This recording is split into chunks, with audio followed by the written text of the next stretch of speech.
When Marcello Alves Wagner Moura pulls into a petrol station at the start of The Secret Agent, he is immediately confronted with a rotting corpse. The attendant dismisses it casually. The man was a wolf-bee robber, and they are simply waiting for the police. This masterful 10-minute sequence, where Marcello eventually bribes threatening officers with cigarettes, establishes the film's atmosphere through action rather than exposition. It is 1977, and Brazil is gripped by a military dictatorship where corruption is the norm. Director and writer Kleber Mendonça Filho treats this period as an open-ended playground rather than a simple historical rehashing.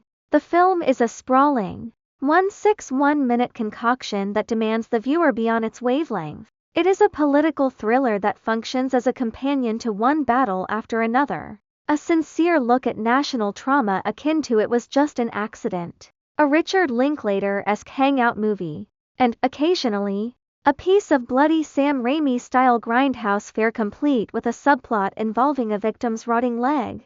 While the film may feel self-indulgent to some, its beauty is undeniable. Filho leans into a grainy 1970 seconds aesthetic with impeccable production design. Everything feels raw, sweaty, and honest, like a Quentin Tarantino project. The movie utilizes a 3-chapter structure and functions as a series of linked vignettes, which can feel tonally disjointed as story strands floating about like carnival confetti. As Marcello reaches Recife, we are introduced to a rich cast of refugees hiding in an apartment owned by the radical Dona Sebastiania Maria. These supporting characters, including a single mother and an Angolan couple, it serves as reminders of the many stories of survival that fell through the cracks of history. We gradually learn of Marcello's true identity and his motivation.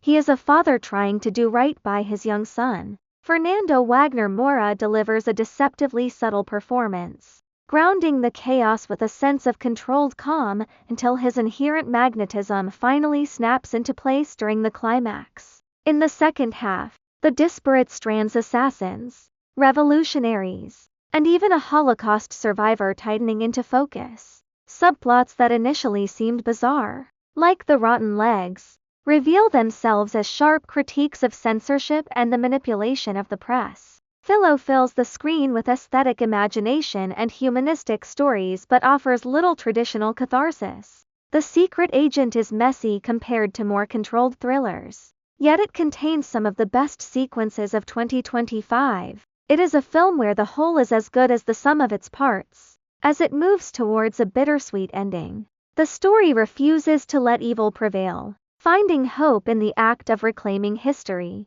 In a world where oppressive forces are difficult to defeat, the film suggests that memory and nostalgia are vital tools for survival.